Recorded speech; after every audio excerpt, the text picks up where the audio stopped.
মুভির কাহিনী শুরু হয় ব্যাঙ্গালোরের ভানাভিকশন ইঞ্জিনিয়ারিং কলেজে। আজ এই কলেজের ফার্স্ট ইয়ারের স্টুডেন্টদের প্রথম দিন। দেশের বিভিন্ন জায়গা থেকে বাবা মারা তাদের সন্তানদের রাখতে এসেছে। কলেজে প্রথম দিনেই কলেজ ড্রেসের জন্য তাদের মাপ নিয়ে আইডি কার্ডের জন্য ছবি তোলা হয়। কলেজ হোস্টেলে সিট নেওয়ার জন্য যখন স্টুডেন্টরা ফর্ম ফিল আপ করছিল, তখন কয়েকজন প্যারেন্টস একসাথে বসে গল্প করছিল। তখন সেখানে বিকে নামের একজন লোক আসে, যে ভানাভিকশন ইঞ্জিনিয়ারিং কলেজের একজন কেরানি। যে ওই প্যারেন্টসদের বলে, আপনাদের দেখে মালায়াম মনে হচ্ছে, তাই আপনাদের একটা কথা বলতে আসলাম। এই কলেজের হোস্টেলের পরিবেশটা একদম ভালো না। হোস্টেলের স্টুডেন্টসরা নেশা করে নিজেদের মধ্যে মারামারি ঝগড়া করে। কিন্তু আপনাদের চিন্তার কোনো কারণ নেই, পাশেই বিকে নামের একটা হোস্টেল আছে। আপনারা চাইলে আপনাদের সন্তানদের সেখানে রাখতে পারেন। সেখানকার পরিবেশও অসাধারণ। বিকের কথায় প্রভাবিত হয়ে কয়েকজন প্যারেন্টস তাদের সন্তানদের বিকে হোস্টেলে রাখার সিদ্ধান্ত নেয়। এই হোস্টেলেই পরিচয় হয় শান্তন, বিবি আর আরজুর। বিবির মা চিন্তা করছে দেখে বিকে তাকে বলে, নিশ্চিন্তে থাকতে পারেন, এখানে আপনার ছেলে অনেক ভালো থাকবে। আসলে এই হোস্টেলের মালিক সে নিজেই। ওই দিন রাতেই আরজু তার ফ্রেন্ডের সাথে ফোনে কথা বলছিল। সে তার ফ্রেন্ডকে বলে, আরে কি বলিস, ব্যাঙ্গালোরে এসে যদি মদ না খাই তাহলে আবার কি হলো। মদের কথা শোনার সাথে সাথেই সবার জিভে জল চলে আসে। ঘর ঝাড়ু দিতে দিতে বিকে বলে, পাশে একটা বার আছে, অথচ এই লোকটাই এদের বাবা মাকে এদের ভালো রাখার গ্যারান্টি দিয়েছিল। যাই হোক, এরপর বিকে হোস্টেলের ছেলেরা হোস্টেলটাকে একটা ছোট খাটো বার বানিয়ে ফেলে। তারা ইচ্ছা মতো ড্রিঙ্কস করতে থাকে আর গানের তালে তালে পার্টি করা শুরু করে। এতদিন তারা ছিল বাবা মায়ের হাতে বাঁধা, কিন্তু আজ থেকে তারা মুক্ত। তারা যেন এই লাইফটাই চেয়েছিল, আর তাই তারা এই লাইফটাকে উপভোগ করতে শুরু করে। এরপর হোস্টেলে সবাই একে অপরের খুব ভালো বন্ধু হয়ে যায়। অন্যদিকে কলেজের সিনিয়র গ্রুপ জুনিয়রদের ওপর র্যাগিং করা শুরু করে। সিনিয়ররা যখন যাকে ইচ্ছা তখন তার উপর র্যাগিং করতে থাকে। জুনিয়ররা ভাবে কলেজের ইউনিফর্ম পেলেই সব ঠিক হয়ে যাবে। শান্তর সিনিয়রদের র্যাগিং দেখে ভয় পেয়ে কলেজের অফিসে যায় এবং ইউনিফর্মের ব্যাপারে জিজ্ঞাসা শুরু করে। এভাবে চলছিল কলেজের দিনগুলো। হঠাৎ করেই কলেজের ইউনিফর্মও চলে আসে। ইউনিফর্ম নিয়ে সবাই কলেজ থেকে যখন বের হচ্ছিল, তখন সিনিয়রদের একটা গ্রুপ পাশে আড্ডা দিচ্ছিল। সিনিয়ররা বিকে হোস্টেলের একজন ছাত্রকে প্রায় জোর করে তাদের সাথে তুলে নিয়ে যায়। সন্ধ্যায় যখন সিনিয়ররা তাকে ছেড়ে দেয়, সে সবাইকে বলে সিনিয়ররা তাকে অনেক মেরেছে। এই কথাগুলো শুনে আরজু বলে, আজ ওকে মেরেছে, কাল আমাদেরও মারবে। সে আরও বলে, ওরা সংখ্যায় মাত্র 10-12 জন, আর আমরা 20-22 জন। আমরা যদি সবাই একসাথে থাকি তাহলে ওরা আমাদের কিছুই করতে পারবে না। পরদিন থেকে বিকে হোস্টেলের সবাই নতুন ইউনিফর্ম পরে একসাথে কলেজে আসে এবং সবাই দল বেঁধে একসাথে আড্ডা দিতে শুরু করে। শান্তন তো সিনিয়রদের দেখিয়ে দেখিয়ে অনেক কিছু করা শুরু করে, যা দেখে সিনিয়ররা রেগে গেলেও তাদের কিছুই করার থাকে না। একদিন কলেজের বাইরে শান্তনকে র্যাগিং করার উদ্দেশ্যে দুই সিনিয়র তার নাম জিজ্ঞাসা করলে শান্তন তাদের নিজের নাম তো বলেই না, উল্টো রাফ বিহেভ করে। যা শুনে আরজু আর বিবি তাকে বলে, সামান্য নাম বললে কি এমন ক্ষতি হতো। শান্তন বলে, তোরাই তো বলেছিস, কাউকে ভয় পাওয়ার দরকার নেই, আমরা সবাই একসাথে থাকলে কেউ কিছুই করতে পারবে না। তখন আরজু আর বিবি বলে, মিছে মিছে ঝামেলা বাড়ানোর কি কোনো দরকার ছিল। ঠিক তখনই কলেজের ওই দুই সিনিয়র বাইক নিয়ে সেখানে চলে আসে এবং শান্তনকে তাদের সাথে যেতে বলে। শান্তন তাদের সাথে যেতে অস্বীকার করলে বাইকের পেছনে বসা ছেলেটা শান্তনকে ধমকাতে শুরু করে, যা দেখে বেবি হেসে ফেলে। সিনিয়ররা আরও ক্ষেপে যায়। তখন আরজু তাদের বলে, আপনারা আমাদের কলেজের বড় ভাই হতে পারেন, কিন্তু এই হোস্টেলটা আমাদের। সিনিয়র দুজন রেগে মেগে সেখান থেকে চলে যায়। সিনিয়ররা চলে যেতেই একটা ছেলে বলে, এটা তোরা কি করলি, ওর নামই তো কুট্টি, আর সেই হলো সিনিয়র গ্যাংয়ের হেড। এরা তিনজন একটু ভয় পেয়ে যায়। এরপর বিকে হোস্টেলের সবাই একত্রিত হয়। আরজু বলতে শুরু করে, আজ রাতে সিনিয়ররা অবশ্যই আমাদের উপর হামলা করতে আসবে, কিন্তু আমরা যদি সবাই মিলে তাদের প্রতিহত করতে পারি তাহলে তারা আমাদের উপর আর অত্যাচার করার সাহস পাবে না। আরজুর মুখে এমন অসম্ভব কথা শুনে কয়েকজন তাদের অল দ্য বেস্ট বলে সেখান থেকে চলে যায়, আর বাকিরা সিদ্ধান্ত নেয় এর শেষ দেখে ছাড়বে। রাতে বিকে হোস্টেলের সবাই লাঠি সোঁটা নিয়ে রেডি সিনিয়রদের মোকাবেলা করার জন্য। রাত গভীর, সবার চোখে ঘুম চলে আসছে। হঠাৎ বাইকের আওয়াজ। আরজু সহ সবাই বেলকুনিতে চলে আসে এবং এসে তারা যা দেখে তাতে তাদের রক্ত ঠান্ডা হয়ে যায়। কুট্টি গ্যাং তাদের পুরো ফৌজ নিয়ে এসেছে জুনিয়রদের শায়েস্তা করার জন্য। কুট্টি গ্যাংকে দেখে সবাই ভীষণ ভয় পেয়ে যায়। আর রুমের ভেতরে যেয়ে তারা ভেতর থেকে দরজা লাগিয়ে দেয়।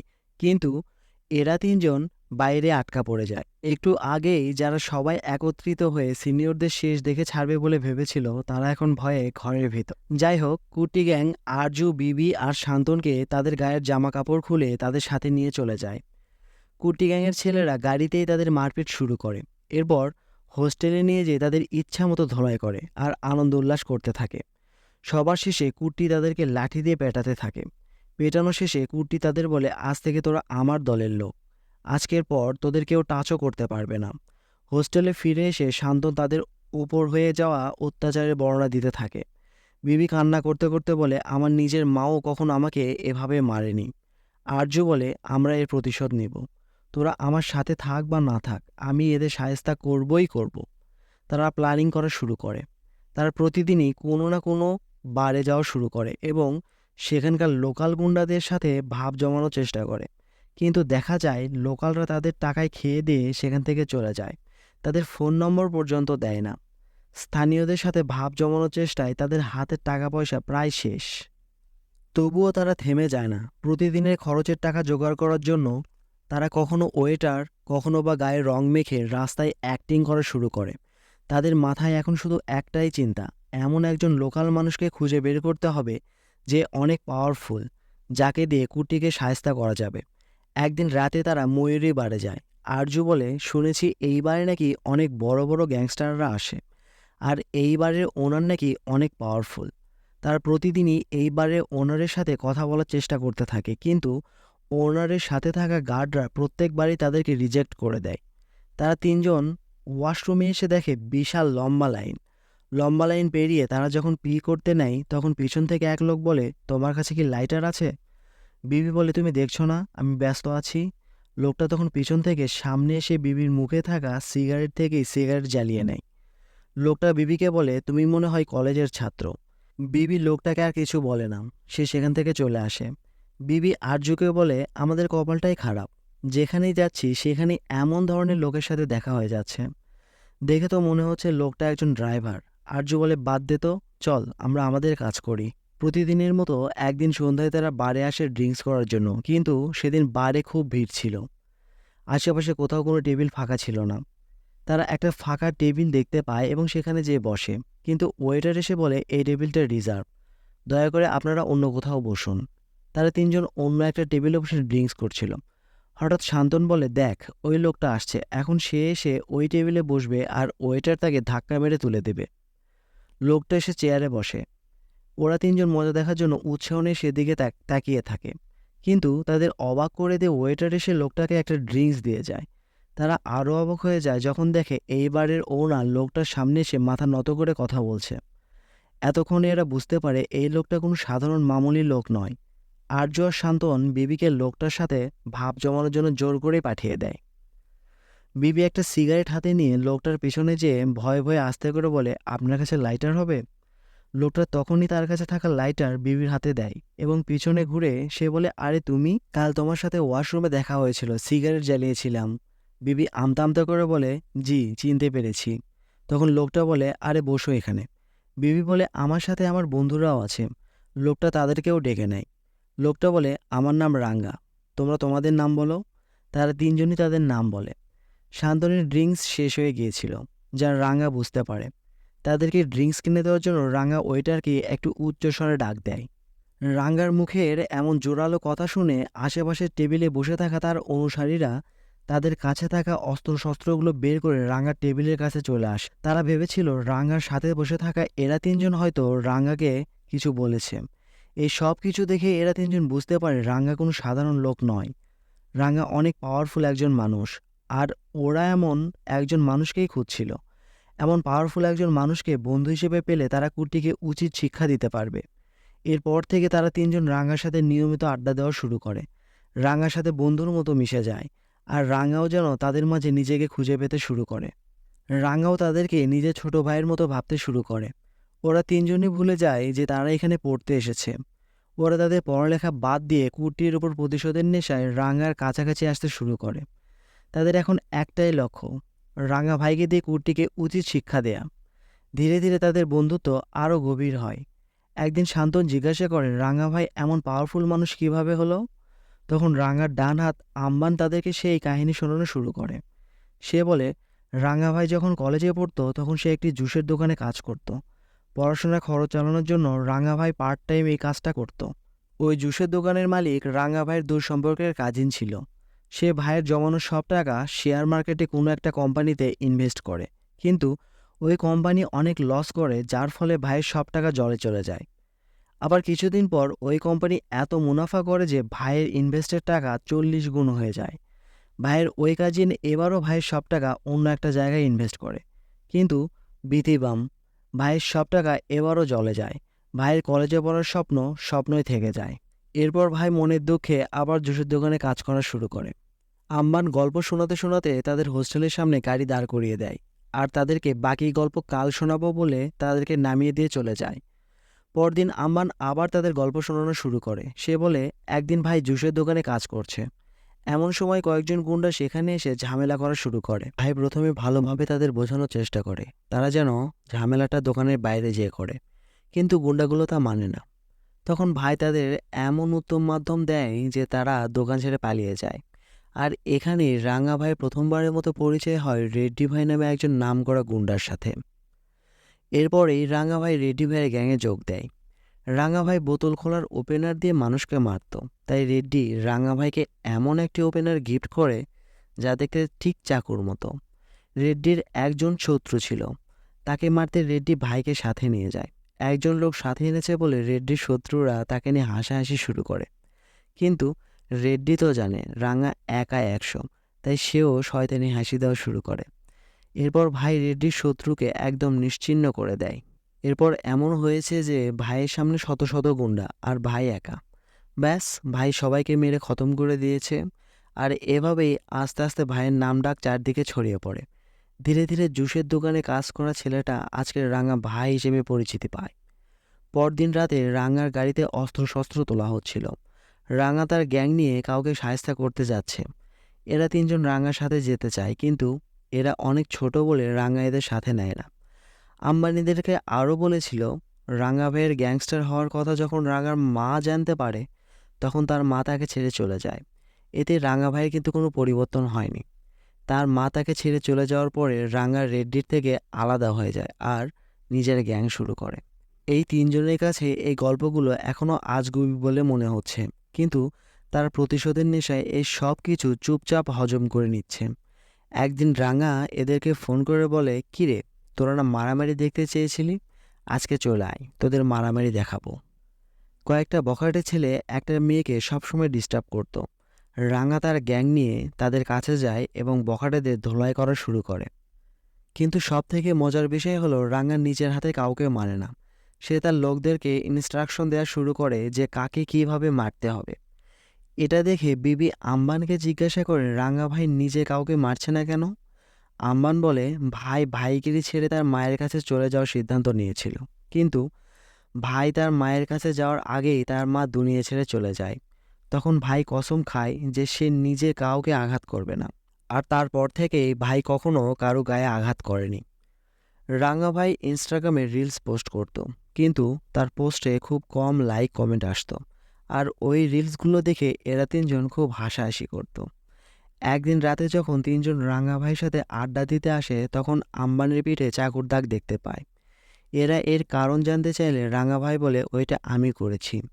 একদিন আমরা একটা খেলা খেলছিলাম, আমি আম্বানকে একের পর এক ক্লু দিয়ে যাচ্ছিলাম, কিন্তু গাধাটা কিছুতেই বুঝতে পারছিল না। এই কারণে আমার মাথায় রাগ উঠে গিয়েছিল। তখন আমি তলোয়ার দিয়ে ওকে আঘাত করেছিলাম। তখন শান্তন আম্বানকে বলে, এত ছোট ব্যাপারে আপনাকে আঘাত করলো, অথচ উনি ওনার ধোঁকাবাজ আত্মীয়কে কিছুই বলল না।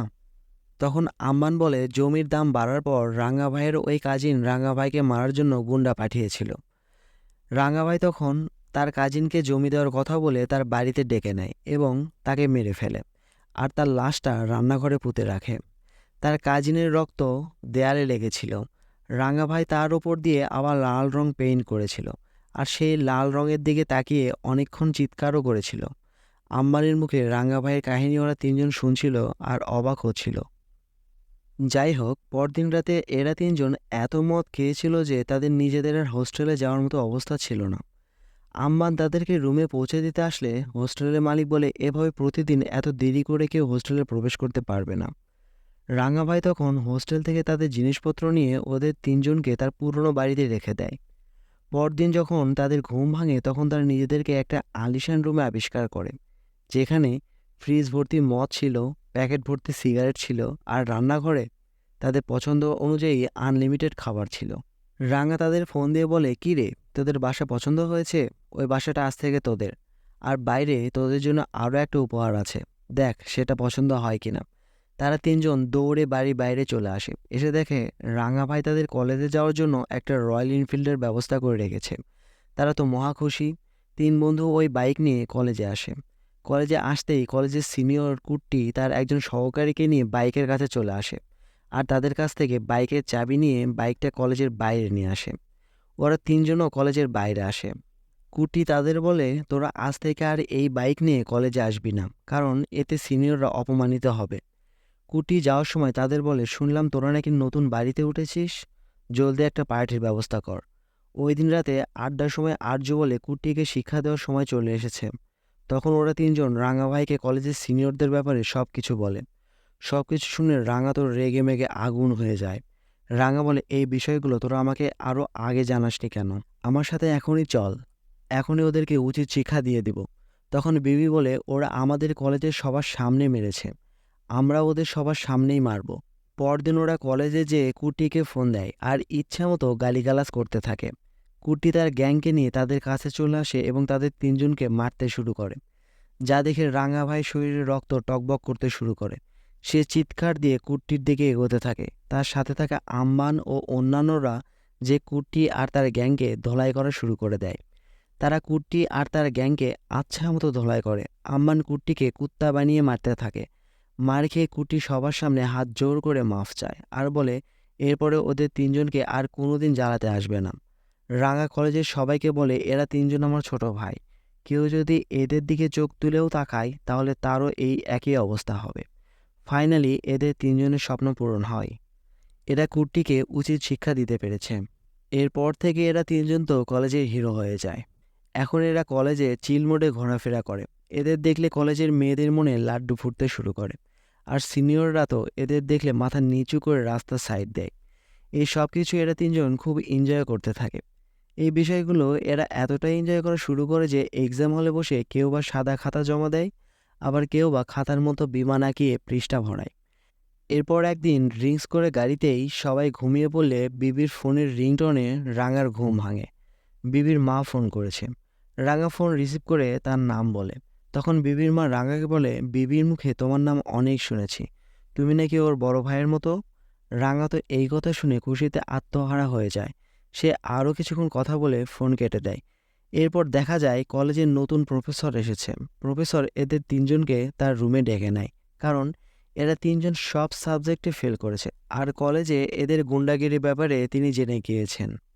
প্রফেসর এদের সামনে তার লাইসেন্স করা পিস্তল বের করে রাখে এবং বলে, আমি তোমাদের গুন্ডা বন্ধুকে দেখে মোটেও ভয় পাই না। তাদের অনেক অনুনয় বিনয় সত্ত্বেও প্রফেসর তাদের তিনজনের প্যারেন্টসদের ফোন দেয় এবং তাদের গুণধর ছেলেদের কুকুরদের কথা জানিয়ে দেয়। এরা তিনজন তো দুশ্চিন্তায় পড়ে যায়, এখন কীভাবে ফ্যামিলিকে সামলাবে।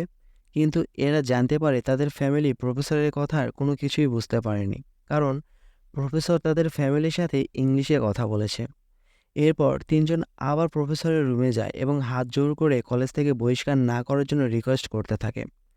প্রফেসর বলে, ঠিক আছে, তোমাদের একটা সুযোগ আমি দিতে পারি, তোমাদেরকে আবার পরীক্ষা দিতে হবে এবং প্রত্যেকটা সাবজেক্টে পাশ করতে হবে।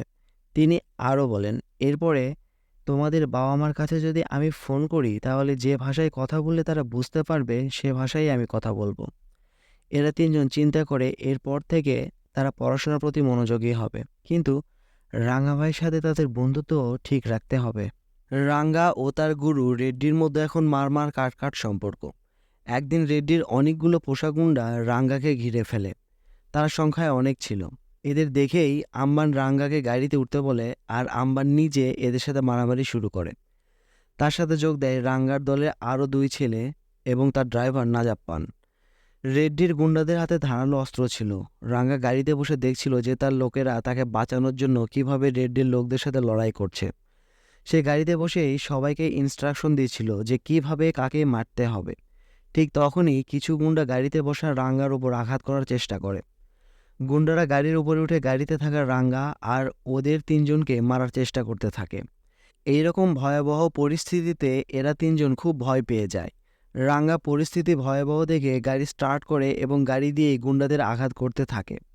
রাঙ্গা তার গাড়িতে সবাইকে তুলে নিতে পারলেও তার দলের একজন ছেলেকে গাড়িতে তুলতে পারে না।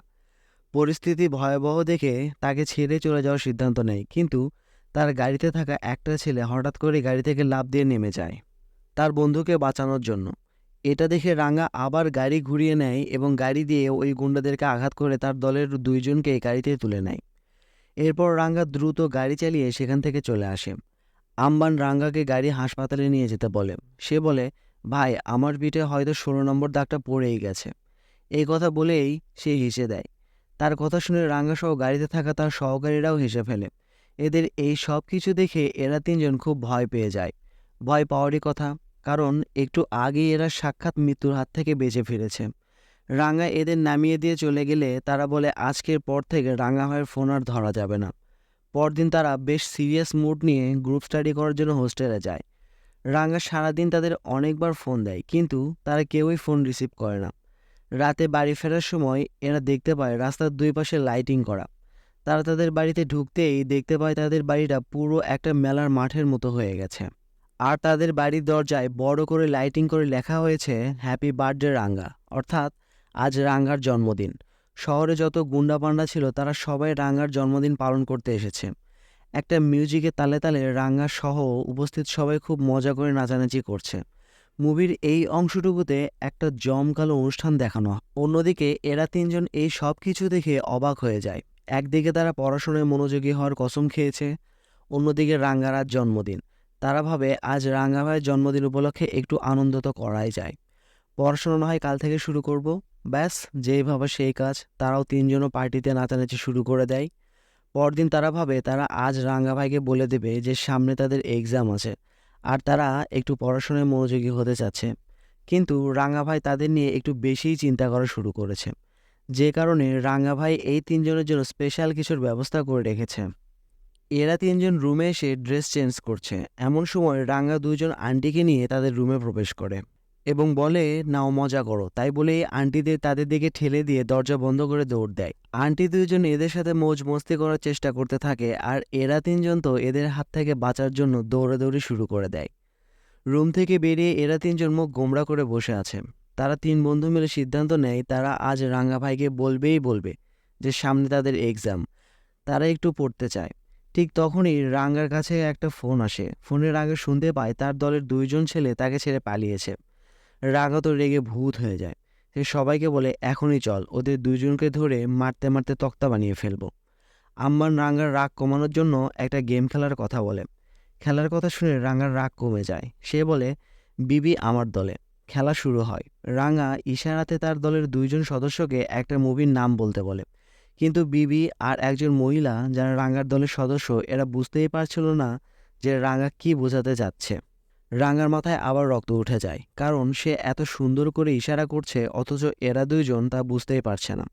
বিবির তখন মনে পড়ে এই গেম খেলতেই রাঙ্গা আম্মানের পিঠে চাকু দিয়ে দাগ করে দিয়েছিল। বিবি ভয় পেয়ে যায়। বিবির সাথে বসা মহিলাটি একের পর এক মুভির নাম বলতে শুরু করে। হঠাৎ করে সে রাঙ্গার ইশারা করা মুভির নামও বলে ফেলে। রাঙ্গা খুশি হয়ে যায় আর বলে, দেখেছো কত সহজ ছিল নামটা। বিবি ভেবেছিল আজ তার আর রক্ষা নেই, কিন্তু পাশে বসা মহিলাটি তাকে বাঁচিয়ে নিয়েছে। আম্বান যেতে যেতে বিবিকে বলে, আমি ভেবেছিলাম আজ তোর পিঠেও একটা দাগ পড়ে যাবে, কিন্তু তোর কপাল ভালো, তুই বেঁচে গেলি। সে আরও বলে, এই বাড়ি থেকেই তো রাঙ্গা ভাই এই লাইনে পথ চলা শুরু করেছিল। এই বাড়িটা তার জন্য অনেক লাকি। এই কথাটা শুনেই বিবির কিছু একটা মনে পড়ে যায়। সে চাকু দিয়ে ঘরের দেয়ালে থাকা পেইন্ট আঁচড়ানো শুরু করে। তখন দেখা যায় এই পেইন্টের নিচে ঘরের দেয়ালে প্রথমে লাল রং করা হয়েছিল। তখনই এদের রাঙার ওই কাহিনীটার কথা মনে পড়ে যায়। রাঙা তার কাজিনকে মেরে রান্নাঘরে মেঝেতে পুঁতে রেখেছিল, আর দেয়ালে যে রক্ত লেগেছিল তা লাল রং দিয়ে ঢেকে দেওয়া হয়েছিল। তারা রান্নাঘরে যায় এবং সেখানকার মেঝের কার্পেট সরিয়ে দেখতে পায় কিছুটা জায়গা মেঝের অন্যান্য অংশের চেয়ে আলাদা। তারা ভয়ে কান্না করতে শুরু করে। এতদিন তারা রাঙ্গার যে কাহিনীগুলো ভুয়া বলে মনে করে এসেছে সেগুলো সবই সত্যি। তারা এতদিন ধরে যে বাড়িটাতে ছিল সেই বাড়িতে একটা লাশ গুম করা আছে। তারা আর এক মুহূর্ত সেখানে দেরি না করে দৌড়ে বাড়ির বাইরে চলে আসে। বাইরে এসে দেখতে পায় ওই দুই মহিলার একজন আবার ফিরে আসে, সে নাকি তার ফোন ভুলে রেখে গেছে। মহিলা বলে, "কি রে, তোরা এত রাতে বাইরে কি করছিস?" বিবি তাকে অনেক রিকোয়েস্ট করে যে সে যেন আজকের রাতে তাদের সাথে এই বাড়িতে থেকে যায়। কোনো রকমে তারা সেই রাতটা ওই বাড়িতে কাটায়। পরদিন কলেজে যেয়ে ক্লাসে বসে এরা তিনজন নাক ডেকে ঘুমাচ্ছে। প্রফেসরের চিল্লাচিল্লিতে তাদের ঘুম ভাঙে। ক্লাস শেষে ভয়ে তারা এখানে সেখানে বসে থাকা শুরু করে। আজ তারা আর বাড়িতে যাবে না। রাতের বেলা তাদের হোস্টেলের মালিকের সাথে দেখা হয়। হোস্টেলের মালিক বলে, "আমার একটা কাজ আছে, তোমরা আমার সাথে একটু এসো।" এই তিনজন সাথে সাথে রাজি হয়ে যায়, কারণ ওই বাড়িতে যাওয়ার চাইতে এর সাথে যাওয়া শতগুণে ভালো। হোস্টেল মালিক কয়েকজন ছেলেকে মারার জন্য এদেরকে সাথে করে নিয়ে এসেছে, কারণ ওই ছেলেগুলো হোস্টেল মালিকের টাকা মেরে দিয়েছে। হোস্টেলের মালিক ওই ছেলেগুলোর সামনে যে এদেরকে দেখিয়ে বলে, "ওরা কে জানিস, জলদি জলদি আমার পাওনা পরিশোধ করে দে, নয়তো ওরা তো ওদের মেরে ফেলবে।" কলেজের ঘটনাটা সবার জানা ছিল। ওই ছেলেগুলো এদের তিনজনকে দেখে খুব ভয় পেয়ে যায়। এই বিষয়টা এদের তিনজনের খুব খারাপ লাগে। তারা হোস্টেলের মালিককে বলে, "তুমি কি আমাদের গুন্ডা ভেবেছ যে এদের মারার জন্য আমাদের নিয়ে এসেছ?" হোস্টেলের মালিক বলে, "তাছাড়া আর কি, তোমরা তো গুন্ডাই। আর দেরি করো না, আসো আর মারো এদের। মারামারি করাই তো তোমাদের তিনজনের কাজ।" এরা তিনজন এখানে তাদের ফিউচার তৈরি করতে এসেছিল, কিন্তু আজ তারা এখানে গুন্ডা হিসেবে পরিচিতি পেয়েছে। এতদিন যে সব কিছুতে এরা আনন্দ পাচ্ছিল, আজ সে সব কিছুই এদের জন্য কষ্টের কারণ হয়ে গেছে। এরা বাড়ি ফিরছিল, হঠাৎ করে রেড্ডির লোকেরা এদের কিডন্যাপ করে নিয়ে যায়। এখানে তারা রেড্ডির সাথে কুট্টি এবং তার গ্যাংকেও দেখতে পায়। রেড্ডি ওয়েস্টার্ন স্টাইলে তাদের সামনে আসে এবং দাঁড়িয়ে থেকে বলে, "রাঙ্গার সাথে কিছুদিন ঘুরে নিজেদের খুব হিরো ভেবেছিস, তাই না?" এই পরিস্থিতিতে আর্য আর শান্তন খুব ভয় পেয়ে যায়, কিন্তু বিবির খুব রাগ হয়। সে রেড্ডিকে বলে, "আমরা এখানে আমাদের ক্যারিয়ার গড়তে এসেছিলাম, কিন্তু ওই কুট্টি আর তার চেলারা মিলে কোনো কারণ ছাড়াই আমাদের পিটিয়েছে, আর এদের উচিত শিক্ষা দেওয়ার জন্যই আমরা রাঙ্গার সাথে বন্ধুত্ব করেছি। এই এদের উচিত শিক্ষা দিতে গিয়ে এমনিতেই আমাদের জীবনটা এলোমেলো হয়ে গেছে। তার ওপর তোমার এই পোষা কুত্তাগুলো আমাদের তুলে নিয়ে এসেছে। এখন তোমার যা ইচ্ছা তুমি তাই করতে পারো।" রেড্ডি বলে, "আরে মিছিমিছি রাগ করছে কেন? আমি তোমাদেরকে কেন মারতে যাব? আমি তো শুধু রাঙ্গাকে চাই। ও আমার স্টাইল, আমার পরিচয়, আমার নাম ডাক সব কিছু নিয়ে নিয়েছে। সে আমাকে কপি করেছে, অথচ মানুষ বলে আমি নাকি তাকে কপি করেছি।" রেড্ডি বিবিকে তার ভিজিটিং কার্ড দিয়ে বলে, "যখন রাঙ্গা একা থাকবে তখন শুধু আমাকে একটা ফোন দিও, ব্যাস এইটুকুই। বাকি যা করার আমি নিজেই করব।" রেড্ডির কাছ থেকে চলে আসতে আসতে এরা তিনজন সিদ্ধান্ত নেয় আজকে যা হবার হবে, আজকে রাঙ্গা ভাইয়ের সাথে এই বিষয়টা নিয়ে কথা বলতেই হবে। তারা রাঙ্গার কাছে এসে দেখতে পায় দুইজন ছেলেকে ধরে রাখা হয়েছে। এরা রাঙ্গার কাছ থেকে পালাতে চেয়েছিল। রাঙ্গা তো রেগে মেগে একদম আগুন হয়ে আছে। রাঙ্গা সবাইকে ওয়ার্নিং দেয়, যদি তার সাথে কেউ বেইমানি করে তাহলে সে তাকে ছাড় দেবে না। এই সব কিছু দেখে এরা তিনজন আবার ভয় পেয়ে যায়। তারা রাঙ্গাকে কিছুই বলতে পারে না। বাড়িতে ফিরে আর্য আর শান্তন তাদের লাগেজ গোছানো শুরু করে। তারা আর এখানে থাকতে চায় না। তারা ভয় পেয়ে যায়, তারা যদি এখানে থাকে তাহলে রাঙ্গা তাদেরকেও মেরে ফেলতে পারে। তখন বিবি বলে, "আরে সে যদি আমাদের মারতে চায় তাহলে যেখানে খুশি সেখানে মারতে পারবে। সে আমাদের কিছুই করবে না, কারণ আমাদের কাছে তার কোনো প্রয়োজন নেই। ঝগড়া বিবাদ মারামারি এই সব কিছু তার জন্য এক ধরনের এন্টারটেইনমেন্ট। এই সব কিছু ছাড়া সে বেঁচেই থাকতে পারবে না। তার চেয়ে বরং আমরা একটা কাজ করি, আমরা আমাদের ফোন অফ করে এক সপ্তাহের জন্য দূরে কোথাও চলে যাই। 2-3 দিন সে এখানে সেখানে আমাদের খুঁজবে, কিন্তু তারপর ঠিকই সে অন্য কিছুর ব্যবস্থা করে নেবে তার এন্টারটেইনমেন্টের জন্য।" বিবি আরও বলে, "আমার একটা বন্ধু একটা হোস্টেলে থাকে, সেখানে যে আমরা থাকবো আর পরীক্ষার প্রস্তুতি নিব। তারপর আমাদের কোর্স শেষ হয়ে গেলে অনেক দূরে কোথাও চলে যাব।" বিবি তাদের দুজনকে নিয়ে তার বন্ধুর হোস্টেলে চলে যায়, আর তারা তাদের মোবাইল ফোনগুলো বন্ধ করে রাখে, যাতে রাঙা তাদের সাথে কোনোভাবে আর যোগাযোগ করতে না পারে। হোস্টেলে এসে এরা তিনজন সিগারেট মদ সব কিছু ছেড়ে শুধুমাত্র পড়াশোনার প্রতি মনোযোগ দেয়। অন্যদিকে রাঙা এদের তিনজনকে নিয়ে খুব টেনশনে পড়ে যায়। সে ভাবতে থাকে এদের তিনজনের কি হলো, এরা কোথায় গেল। এদের খুঁজতে খুঁজতে রাঙা পুরো ব্যাঙ্গালোর একদম উথাল পাতাল করে দেয়। ওই শহরে যত গুন্ডা ছিল বা যাদেরকে তার সন্দেহ হয়েছিল সে সবাইকে ধরে এনে মারা শুরু করে দেয়। একদিন এরা ক্যান্টিনে বসে নাস্তা করছিল, হঠাৎ করে টিভিতে ব্রেকিং নিউজ দেখতে পায় তাদের কলেজে রাঙা ভাই যে তাদের খোঁজে সবাইকে ধরে মারছে। বিবি দেখে ভয় পেয়ে যায়। সে ভাবে রাঙা হয়তো তার মাকেও ফোন করেছে। এরপর সে আর্যর মানা করা সত্ত্বেও তার ফোন ওপেন করে। আর ঠিক সেই সময় রাঙা তাকে ফোন করে। বিবি ফোন রিসিভ করেই রাঙাকে বলে, ভাই আমরা আজ রাতে তোমার সাথে দেখা করার জন্য আসতেছি। এই বলে সে ফোনটা কেটে দিয়ে সুইচ অফ করে দেয়। রাতে এরা তিনজন রাঙার সাথে দেখা করে। বিবি রাঙাকে বলে, দয়া করে আমাদের এবার একটু একা ছেড়ে দাও। আমরা তোমার মতো গুন্ডা নই, আমরা এখানে পড়তে এসেছিলাম, কিন্তু পড়া তো দূরের কথা, আমাদের জন্য তো ঘুমানোটাও মুশকিল হয়ে গেছে। আমরা তোমার মতো হতে চাই না। কলেজে আমরা যে মার খেয়েছিলাম তার প্রতিশোধ নেওয়ার জন্য আমরা তোমার সাথে বন্ধুত্ব করেছিলাম। রাঙা এদের কথা শুনে খুব অবাক হয়ে যায় আর আম্বানকে ফোন করে তার সব লোককে নিয়ে এখানে চলে আসতে বলে। এরা তিনজন ভীষণ ভয় পেয়ে যায় আর বিবি তার হাত থেকে বাঁচতে তাকে মারার পরিকল্পনা করে। কিন্তু হঠাৎ তার রেড্ডির কথা মনে পড়ে। রেড্ডি তাকে বলেছিল রাঙা যখন একা থাকবে তখন সে যেন রেড্ডিকে শুধু একটা ফোন দেয়। এরপর রাঙা দেখতে পায় অনেকগুলো গাড়ি তার বাড়ির ভিতরে আসছে। রাঙা ভিতরে যেয়ে তাদের তিনজনকে বলে, তোরা ভিতর থেকে যেন বের হোস না। এই কথা বলে সে নিজেই বাড়ির বাইরে চলে আসে। গাড়ি থেকে রেড্ডির গুন্ডারা বেরিয়ে এসে রাঙাকে আঘাত করা শুরু করে। রাঙা যেহেতু নিজে কাউকে আঘাত করে না তাই সে মার খাওয়া শুরু করে আর এদের তিনজনকে বারবার বাড়ির ভিতরে যেতে বলে। এবার রেড্ডি নিজে গাড়ি থেকে বেরিয়ে আসে আর তাদের তিনজনকে ফোন করার জন্য ধন্যবাদ জানায়। রাঙা এবার একটা বড় ধরনের শক খেয়ে যায়। যাদের সে এতদিন ছোট ভাইয়ের মতো ভেবেছে আজ তারাই তাকে মারার জন্য শত্রুকে ডেকে এনেছে। রাঙা তার চশমাটা পরে নেয়। এরপর সে তার পুরনো স্টাইলে রেড্ডির গুন্ডাদের মারতে শুরু করে। রাঙা ভাই একাই 100, সে রেড্ডির সব গুন্ডাদের একে একে খতম করে দেয়। যারা অ্যাকশন সিন খুব পছন্দ করে মুভির এই অংশটুকু তাদেরকে এক অন্যরকম বিনোদনের ব্যবস্থা করে দেবে।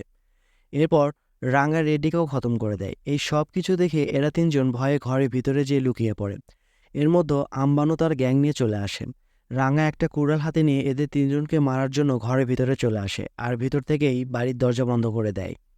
রাঙা এদের খুঁজতে থাকে আর আম্বান সহ অন্যরা বাড়ির বাইরে থেকে ভিতরে আসার জন্য দৌড়াদৌড়ি শুরু করে। রাঙা বলতে থাকে, আমি তোদের বলেছিলাম তোরা পড়াশোনায় মনোযোগী হও, কিন্তু তোরা নিজেরাই তা শুনিসনি, এখন দোষ দিচ্ছিস আমাকে। আজকে তোদের মেরেই ফেলবো, জলদি বেরিয়ে আয়। বাইরে থেকে আম্বান বলে, ভাই গেট খুলে দাও, আমাদের ভিতরে আসতে দাও। রাঙা বলে, আমি একা, আমাকে আপন মনে করে আমার সাথে থাকার মতো কেউ নেই, সবাই শুধু আমার টাকা আর আমার ক্ষমতাকে ভালোবাসে। রাঙা কান্না করতে করতে বলে, তোদের আমি আপন ভেবেছিলাম, কিন্তু তোরাও আমাকে ব্যবহার করেছিস। এরা তিনজন আড়াল থেকে রাঙার কান্না আর কথা শুনছিল। এরা বেলকনির দরজা খুলে সেদিক দিয়ে পালানোর চেষ্টা করতেই রাঙার লোকেরা তাদের ঘিরে ফেলে। এরা ভয়ে আবার ভিতরে যে দরজা লাগিয়ে দেয়। এবার রাঙা কুড়াল দিয়ে দরজা ভাঙা শুরু করে। এই সময় বিবির মায়ের ফোন আসে। কল রিসিভ করতে বিবির মা বলে, তুমি রাঙা বলছো তাই না? বিবির মা রাঙাকে বলে, আমার বিবি কেমন আছে? তুমি একটু ওর খেয়াল রেখো বাবা, সামনে ওর পরীক্ষা। বিবির মায়ের কথা শুনে রাঙার রাগ অনেকটা কমে যায়। সে গেট খুলে এদের তিনজনের সামনে চলে আসে আর বাইরে থাকা আম্বানকে বলে, এদের চেহারা ভালো করে দেখে নে, আজকের পর থেকে এদের আর আমাদের কোনো প্রয়োজন নেই। রাঙা শান্তন আর আরজুর মুখ থেকে সরি বলে নেয় আর বিবিকে বলে, তোর মুখ থেকে কোনো কিছু শোনার ইচ্ছাই আমার নেই। সে আরও বলে, যদি আমি তোর মায়ের কাছে ওয়াদা না করতাম তাহলে তোকে এখানেই গলা টিপে মেরে ফেলতাম। গেট খুলে রাঙা বেরিয়ে আসে। আম্বান তার জ্যাকেট খুলে রাঙাকে পরিয়ে দেয়। নাজাপ্পান তার চোখের পানি মুছে দিয়ে তার চোখে চশমা পরে দিয়ে তাকে বুঝিয়ে দেয়, তুমি একা নও, আমরাও তোমার সাথে আছি। রাঙা যেতে যেতে এদের তিনজনকে বলে, তোরা এখানে পড়তে এসেছিস তাই না? ঠিক আছে পড়, কিন্তু তোরা যদি ভুল করেও ফেল করিস তাহলে তোদের খবর আছে। আজ পরীক্ষার রেজাল্টের দিন, শুধুমাত্র শান্তন পরীক্ষায় পাশ করেছে আর এরা দুইজন একটা করে সাবজেক্টে ফেল করেছে। এরা কলেজে হাঁটছে, হঠাৎ সামনে রাঙা আর তার গ্যাংকে দেখতে পায়। তাদের প্রত্যেকের কাছে একটা করে বেতের ছড়ি। রাঙাকে দেখেই এরা তিনজন উল্টো দৌড় শুরু করে। রাঙাও তার সদস্যদের নিয়ে তাদের ধরার জন্য পিছনে পিছনে দৌড়াতে শুরু করে। আর এখানেই মুভিটা শেষ হয়ে যায়।